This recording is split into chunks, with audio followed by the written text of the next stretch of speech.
حفاظت کرنا، میرے استادوں سے ہر سمت اجالے رکھنا، تیرے قرآن کے احکام سکھانے کے سبب، تیرے محبوب کے اقوال پڑھانے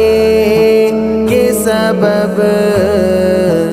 ان کو جنت میں محمد کی رفاقت دینا، ان کو